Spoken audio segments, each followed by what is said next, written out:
하나님 어떤 분인지 여러분들 아십니까? 하나님 이런 분이십니다. 하나님은 오늘 마태복음 14장 23절에서 32절 말씀을 가지고 나니 두려워 말라 라는 제목으로 하나님의 은혜를 나누고자 합니다.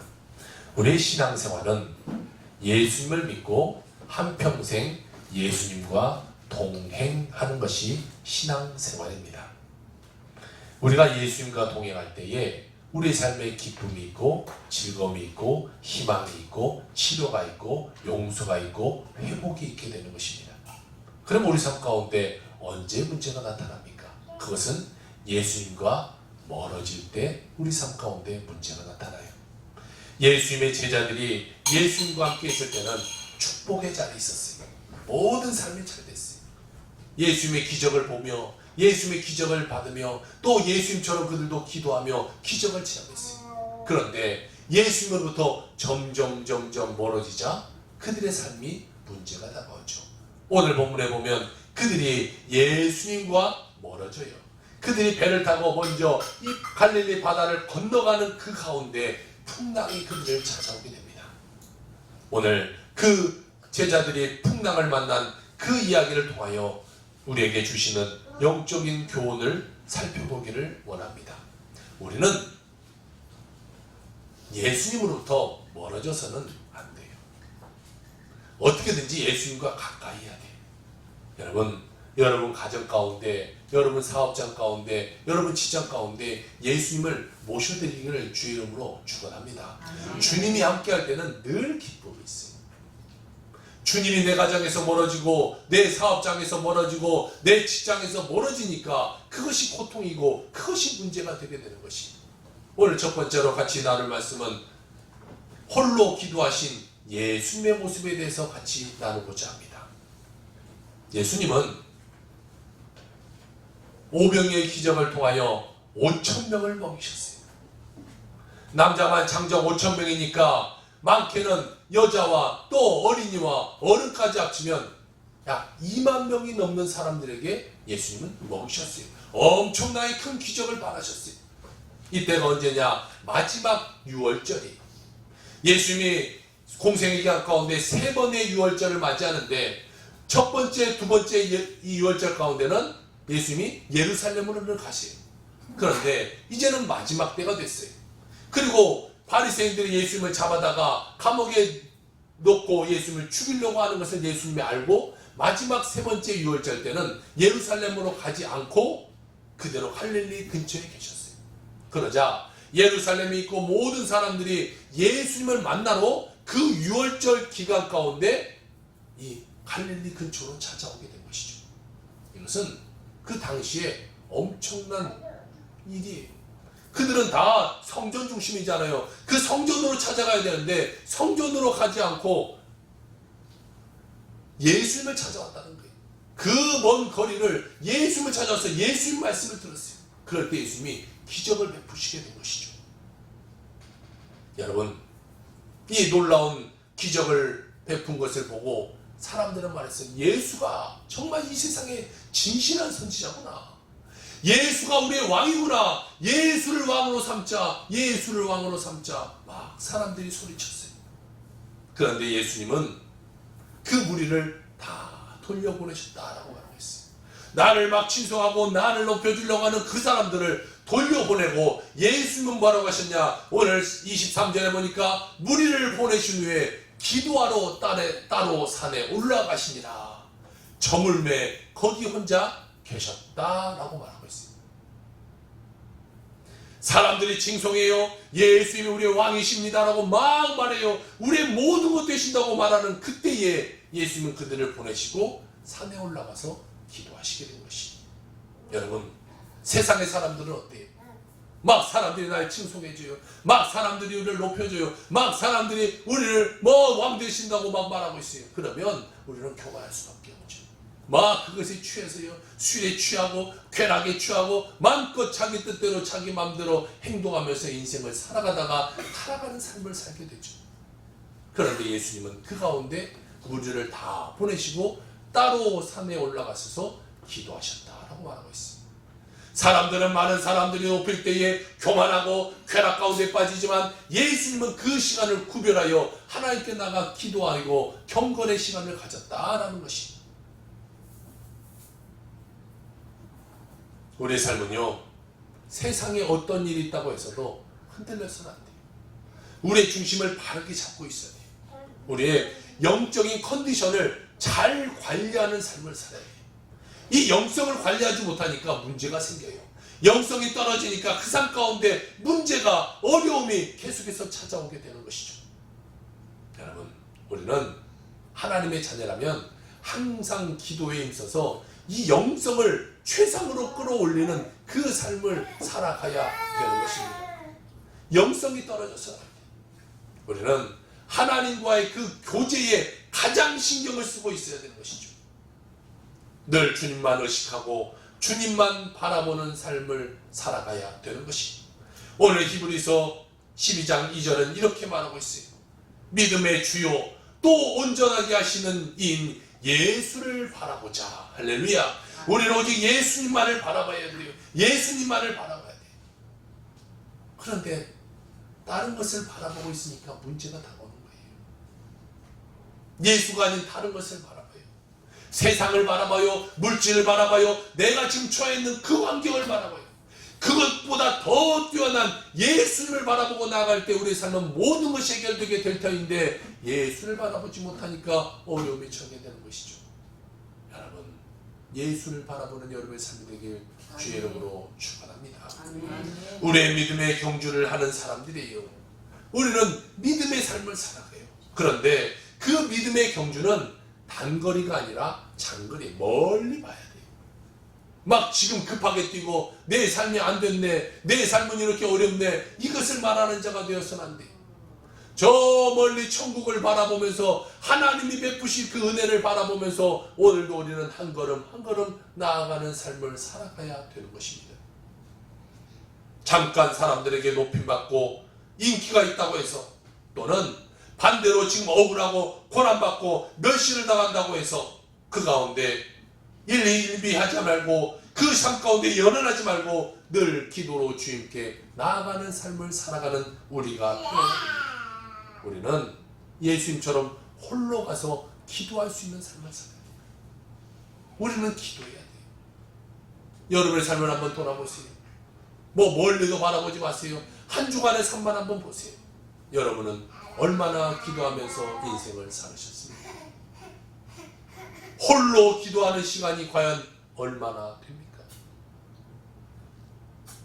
예수님은 그 시간 가운데도 기도했는데 여러분은 기도하지 않고 삶을 살아가면서 내 삶이 잘 되기를 바라고 있지는 않습니까? 우리는 기도해야 하나님의 은혜가 임해요. 기도할 때 하나님의 축복이 임해요. 기도하지 않으면 우리 삶 가운데 영적으로 점점점 떨어져서 악하고 더러운 것이 우리 삶을 차고 들어올 뿐이에요. 늘 기도로 깨어있는 여러분의 삶이 되기를 주의 이름으로 부탁드립니다. 그리고 우리는 기도할 때에 나는 아무것도 아닙니다, 주님이 나의 모든 것 되십니다 고백할 수 있는 자가 되어야 돼요.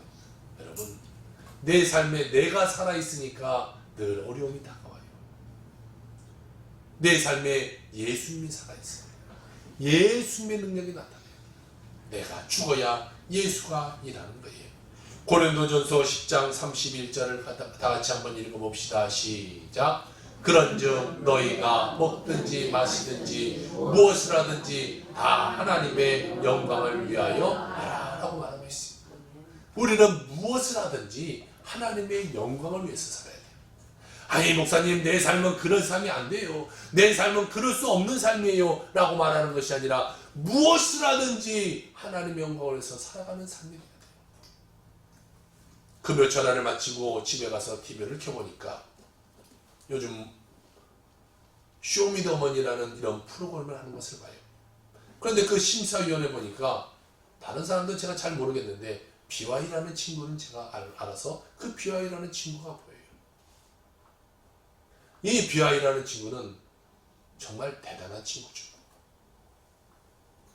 한국 대중가요 역사상 이 기독교 이 정신을 가지고 그것을 가사화하여 그것을 찬양하고 또 노래하는 사람이 없어요.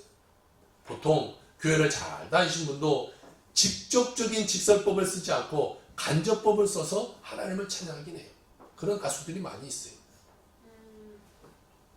뭐 윤복규 씨라든가 유리상자라든가 뭐 여러 사람들이 그렇게 찬양해요. 그러나 이런 비와이처럼 단어에 하나님을 넣고 하나님을 말하고 그러면서 대전가요를 이끌어간 사람은 없었어요. 그런데 비와이는 그것도 힙합이라는 그 장르 가운데 하나님을 찬양해요. 여러분들 잘 아시다시피 힙합은 돈, 섹스, 쾌락 뭐 이런 것을 말하며 다른 사람 욕하고 다른 사람 끌어내리고 이런 것을 말하는 것이 힙합의 그 정신이에요. 그런 것 가운데 이야기해요. 그런데 그 가운데서 그는 하나님을 얘기해요. 그리고 우리가 잘 알다시피 쇼미더머니 5에서 그것을 찬양해서 우승까지 올라가는 삶을 삽니다. 그 가문은 가사를 몇 가지를 같이 보면 이래요. 이 비와이라는 친구고요. 포에버라는 가사를 보면 이렇게 돼 있어요. 내 위치는 많이 변했지만 나는 여전해. 나는 일시적인 세상의 것으로 옮겨지지 않아. 영혼의 것을 영원히 따라. 무언가를 얻지 못해도 난 걷지 믿음으로. 역시 주님께 맡겼지. 그가 원한다면 가고 아님 마라. 이렇게 말해요. 또 다른 노래를 보니까 데이데이라는 노래가 있는데 이미 가졌다고 생각하고 움직여봐. 믿음은 바라는 것의 실상이고 안 되는 것의 증거니까. 이렇게 말해요. 또 자화상이라는 노래예요. 내 죄들은 이미 사해졌어. 새로운 사랑과 축복으로 인해 내 아침에 난 다시 나음을 이뤄. 난 내가 말하는 것과 달리 내 가치를 알아. 특별하고 고귀함을 가진 단 하나뿐인 자녀임을 말이야. God makes no mistake. 하나님은 실수하지 않는다라는 것을 말해요. 이 노래로 그가 우승까지 가게 돼요. 기독교를 많은 사람들이 욕해요. 특히 이 대중가요 또 TV 속에서 하나님을 말할 수가 없어요. 그런데 이 친구는 아예 그냥 가사에 하나님을 넣고 하나님을 찬양해요. 그래서 많은 사람들을 이 친구를 힙합 CCM 가수다 이렇게 부르기도 하더라고요. 이 친구는 현재 27살의 이병윤이라는 이름을 갖고 있는 친구인데 주한장로교회를 출석하고 있어요. 얼마나 바쁘겠어요. 그런데 주말이면 이 친구는 공연을 하지 않는다고 해요.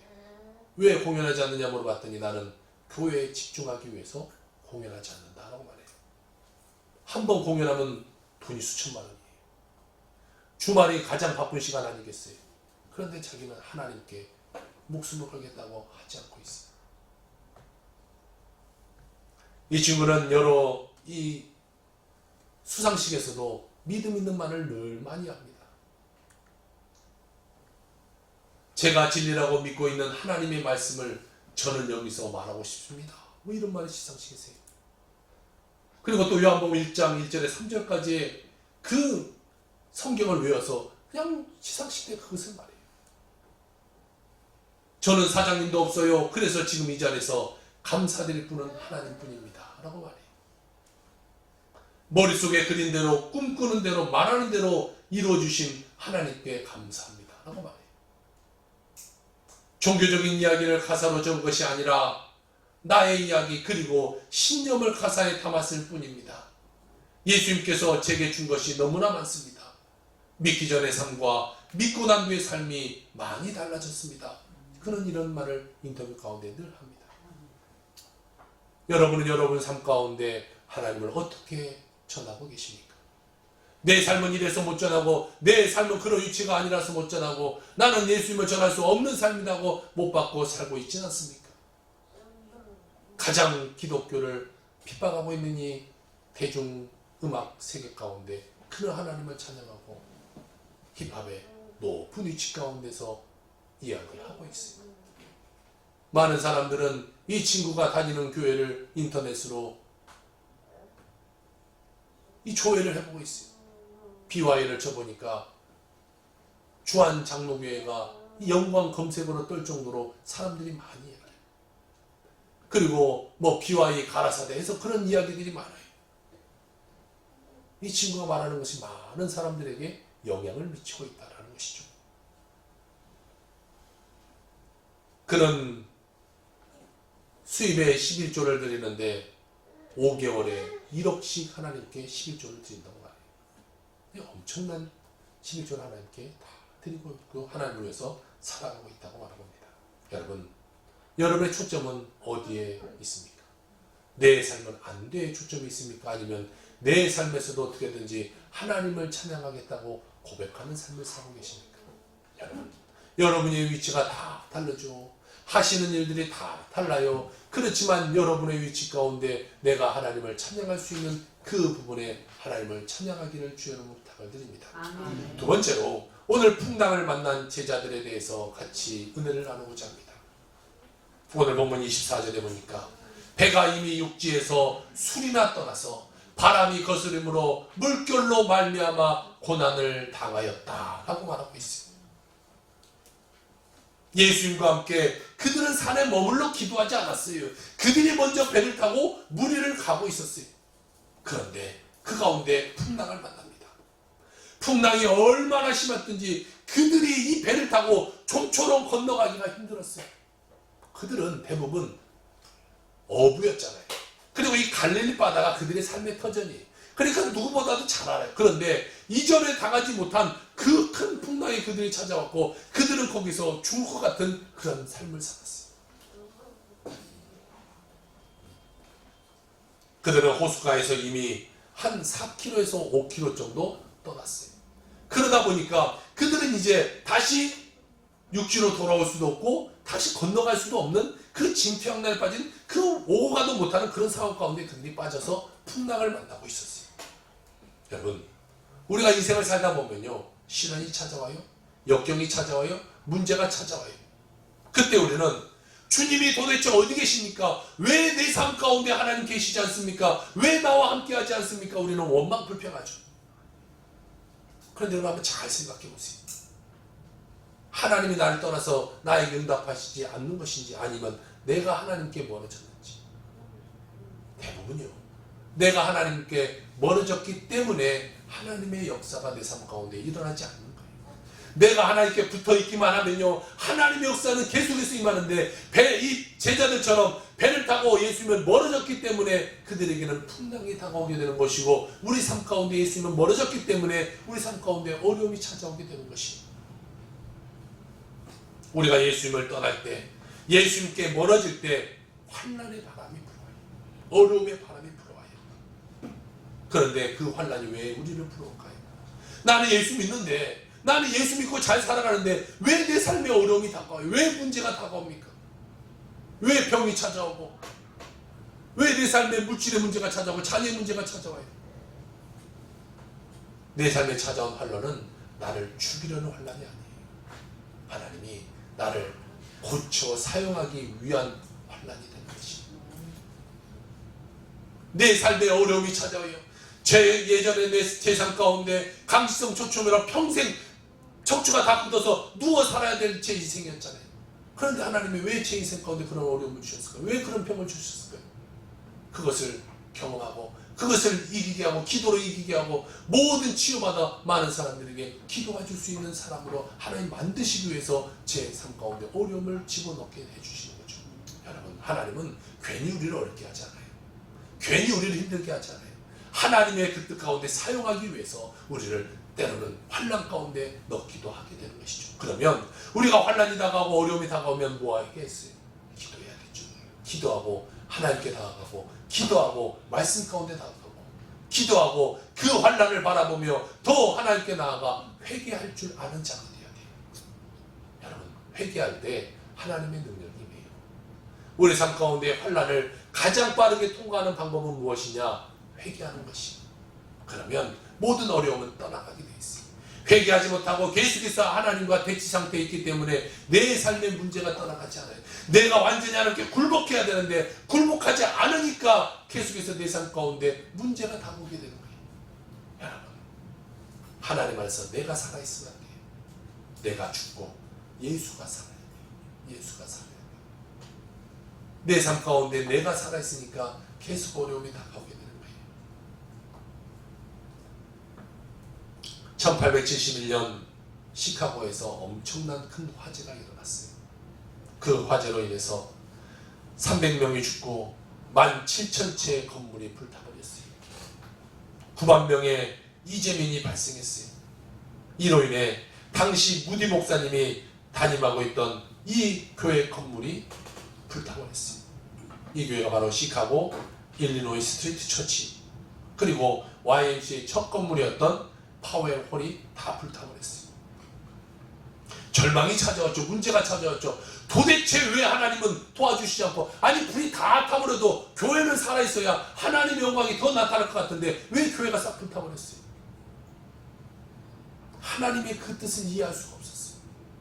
하나님이 안 도와주는 것 같았어요. 하나님이 안 계시는 것만 같았어요. 그런데 하나님의 계획은 따로 있었던 거예요. 우리가 이해하지 못하는 그런 계획이 있었어요. 시카고 제거를 위해 무디 목사님이 순회 사역을 시작하게 됩니다. 영국과 미국과 전 세계를 다니면서 설교하고 많은 기금을 모아오기 시작했어요. 무엇보다 무디는 이 기간 중에 하나님을 더 잘 알고 싶다라는 갈망이 있었어요. 하루는 이 뉴욕 5번가를 걷고 있는데 갑자기 하나님의 그 임재하심이 확 느껴져요. 가까이에 있는 친구 집으로 빨리 가서 방을 하나 빌려서 거기서 하나님께 매달려 기도하기 시작하고, 그 시간 가운데 하나님의 영광에 그가 푹 잠기게 됩니다. 그러고 난 뒤에 그의 사역은 이전과 달라지는 삶이 됐어요. 하나님이 함께 하시는 삶, 하나님의 능력이 함께 하는 삶, 그래서 가는 곳곳마다 기적이 일어나고 하나님의 능력이 나타나기 시작해요. 엄청난 부흥의 물길이 이르기 시작하고 그가 세계적인 부흥사로 거듭나기 시작합니다. 불타버린 건물도 새롭게 지었어서 노스사이트 터블러클 교회와 시카고 에비뉴 교회가 아름답게 봉헌되게 해줍니다. 그야말로 위기가 변하여 그것이 축복이 되게 된 것이죠. 여러분, 우리의 삶의 문제는 뭐냐? 어려움이 다가오고 문제가 다가올 때 그 문제의 현상을 바라본다는 거예요.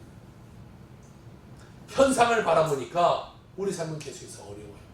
왜 내가 지금 불타버리고 내 삶에 어려웠고 내 삶에 찾아온 아픔, 내 삶에 찾아온 문제를 바라보니까 해결책이 없어요. 그 뒤에 계시고 더 그 문제를 해결할 수 있는 전능하신 하나님을 바라보지 못하는 거예요. 그 예수님을 바라보지 못하는 거예요. 여러분, 우리는 예수님을 바라보는 자가 되어야 돼요. 예수를 바라보는 자가 여러분의 삶 가운데 모든 기적을 해결될 수 있게 되는 것입니다. 여러분, 예수를 바라보길 주의 이름으로 축원합니다. 아멘. 그 앞에 서 계신 예수를 바라봐야 되는데 초점이 잘못되어 있어요. 우리가 뭐 드라마를 보거나 TV를 보면 이 카메라 초점이 달라지는 걸 보죠. 저 멀리 있던 사람이 있고 이 앞에 있는 사람이 흐리게 보였다가 갑자기 초점이 이 사람에게 맞춰지면 이 사람은 잘 보이고 저 뒤에 사람은 흐리게 보여요. 마찬가지 우리 삶이, 우리 영적인 눈이 초점이 어디가 있냐에 달라져요. 현상에 가 있느냐, 그러면 예수님의 신약이 저 뒤로 가서 잘 보이잖아요. 근데 예수님께 초점이 맞추면요, 이 내가 지금 당하고 있는 현상이 저 멀리 뒤로 빠져서 잘 희미하게 보이지가 않게 되는 것이죠. 우리의 초점이 어디에 있느냐, 여러분의 영적인 초점이 어디에 있느냐에 따라 여러분의 삶은 달라지게 되어 있다는 거예요. 여러분의 현상을 바라보지 말고 하나님을 바라볼 수 있기를 바랍니다. 아멘. 그랬을 때 우리는요, 그 어려움의 현상을 다 이겨낼 수 있게 되게 되는 것이. 마지막 세 번째로, 물 위를 걷는 예수님의 모습에 대해서 같이 보기로 합니다. 이 시간이 밤 4경쯤 되었어요. 밤 4경에 예수님이 그를 찾아오게 됩니다. 4경이라는 것은 그때는 시간을 저녁 6시부터 3시간씩 나눠요. 그래서 저녁 6시부터 9시까지가 1경, 9시부터 12시까지가 2경, 12시부터 3시까지가 3경, 3시부터 6시까지가 4경이에요. 그러니까 밤 4경쯤 되었다라는 말은 새벽 3시부터 한 6시 사이에 지금 들어있었어요. 자, 그들 생각해보세요. 그 사이에 그들이 풍랑을 만났어요. 그들이 배를 타고 출발했을 때는 저녁쯤 되었겠죠. 한 6시쯤 출발했다고 한다면 지금 한 새벽 3시라고 가정했을 때 적어도 9시간 이상을 그들은 풍랑 가운데 지금 어려움을 당하고 있어요. 그들은 기진맥진한 상태였겠죠. 어려움 가운데 처해있는 상태였을 거예요. 그때 마태복음 14장 26절 27절은 제자들이 예수님이 바다 위로 걸어오심을 보고 놀라 유령이라 소리쳤다는 거예요. 와, 유령이 나타났다. 지금 그들은 막 풍랑에서 정신이 없는데 뭔가 사람 형체 같은 하얀 옷을 입고 쑥 나타나니까 유령이 나타났다고 난리였어요. 그런데요, 예수님이 그들에게 뭐라고 말하냐? 나니 두려워 말라, 이렇게 말해요. 나니 두려워하지 말라. 이번 한 주간 제가 늘 한 주간 묵상했던 말씀이 나니 두려워하지 말라. 이 한 주간 이 말씀이 얼마나 저에게 위로가 되고 큰 힘이 되었는지 몰라요.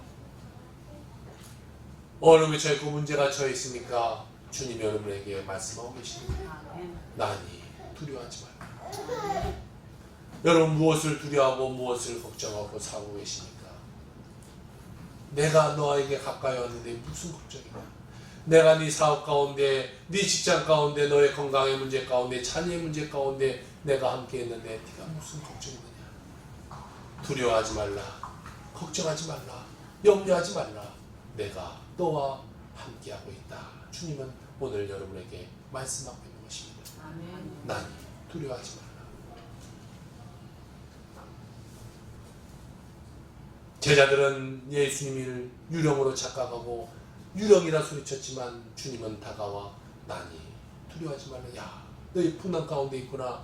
이제 걱정하지 마. 내가 왔다. 내가 왔다. 걱정하지 마라. 그때 베드로가 예수님을 바라보고 말합니다. 예수님이시거든 나를 무리를 걸어서 예수님께 가게 하세요. 와라. 베드로가 예수님을 바라보고 믿음으로 발을 내딛자 베드로가 무리를 걷는 일이 일어나게 돼요. 그런데 그가 눈을 들어서 파도를 바라봤어요. 바람을 바라보니까 야, 내가 이런 풍랑 가운데 있었지. 현상을 바라보니까 그 삶이 물속으로 빠져들어가는 삶을 살아가게 돼요. 그때 예수님이 그를 손을 붙잡으면서 그를 끌으며 이런 말씀하여요. 그가 바람을 보고 무서워 빠져들어갈 때 예수님이 즉시 손을 내밀어 그를 붙잡으시며 이르시되 믿음이 작은 자여 왜 의심하느냐 라고 말하고 있어요. 베드로는 사실 현상을 바라보고 있는 거예요. 없는 것을 바라보는 것이 아니라 지금 자기에게 닥친 위기를 바라보고 있어요. 우리 삶은 다 그렇잖아요. 목사님, 내가 그렇게 성경에서 말하는 걸 잘 알지만 내 삶이 너무 어렵잖아요. 내 삶이 너무 문제잖아요. 내 삶이 지금 죽을 병에 있잖아요. 내 삶이 너무나 큰 힘이 들잖아요. 그런데 어떻게 말씀이 다가올 수 있습니까? 현상 바라보는 건 맞아요. 현상을 안 바라볼 수 없죠. 그런데 주님은 뭐라고 말하고 있어요? 현상을 바라보는 것이 주님을 의심하는 거다라고 말하고 있어요. 주님을 바라봐야 돼요. 주님을 바라보는 것은 믿음이고 눈을 들어서 다른 것을 바라보는 것은 그것은 의심이라고 성경은 이야기하고 있어요. 여러분, 주님을 의심하지 말고 주님을 바라보는 믿음의 사람들 다 되시길 축원합니다. 믿음을 바라볼 때 기적이 일어나는 거예요. 주님을 바라볼 때 기적이 일어나는 거예요. 초점이 주님께 가야 되지 그 뒤에서 일어나고 있는 파도를 바라봐서는 안 돼요. 오직 예수를 바라보는 여러분의 삶 되길 주님으로 축원을 드립니다. 아멘. 우리 앞에는요, 의심할 때에 위기가 다가와요. 어려움이 다가와요. 주님이 문제가 아니라 문제는 내가 문제예요. 내가 주님께 멀어져가는 것이 문제예요. 점점점 멀어가니까 내 삶에 어려움이 찾아와요. 우리는 오직 주님을 믿고 주님을 의지하는 삶을 살아야 돼요. 주님을 의지할 때 내 삶에 놀라운 축복이 임하게 되게 되는 것입니다. 우리는 어떠한 어려움이 찾아오더라도 절대 긍정, 절대 감사로 살아가야 됩니다. 문제가 찾아와서 절망해버리고 어려움이 찾아와서 쓰러져버리고 이것은 세상 사람과 다름이 없어요. 우리가 예수를 믿는다면 문제가 찾아올 때 예수님 바라보고 어려움이 찾아올 때 예수님 바라보고 힘듦이 찾아오니까 예수님 바라보고 그 가운데 절대감사, 절대긍정으로 믿음을 갖고 나아가는 삶이 되어야 하나님의 은혜가 떠나지 않게 되는 것이고, 시편 107편 6절 7절은 이런 말을 하고 있어요. 이에 그들이 근심 중에 여호와께 부르짖음에 그들의 고통에서 건지시고 또 바른 길로 인도하사 거주할 성읍에 이르게 하셨도다. 부르짖을 때 하나님이 건져주세요. 여러분의 삶에 어려움이 있어요? 부르짖으세요. 부르짖으세요. 안 부르짖으니까 기적이 안 나타나요. 제가 정말 안타까운 것은요, 금요 천하 가운데 나왔으면 제발 좀 부르짖길 바라요. 얼마나 좋아요. 막 기도하고 찬양하고 그것만 하는 것이 금요 천하인데 와서 부르짖어야 되는데 부르짖을 사람이 안 와. 여기서 안타까워 보이는데 그분은 뭐하고 있는지 모르겠어요. 여러분, 그분은 그 시간 뭐하고 계세요? 그 시간 한 시간 누워 계시면 편하신가요? 그 시간 한 시간 누워 계시면 피곤함이 사라지는가요? 여러분, 주님께 나와 기도하세요. 기도하세요. 기도해야 길이 열리고 기도해야 해결책이 열리는 거예요. 기도하지 않고 하나님의 응답이 임하는 사람은 단 한 사람도 없어요. 기도하고 축복받은 사람은 성경에서도 또 일반적인 사람들에게도 엄청난 많은 사람들이 기도 응답을 받고 살아가잖아요. 우리가 잘 아는 조지 뮬러 5만 번의 기도 응답을 받았대요. 기도하는 것마다 응답받았대요.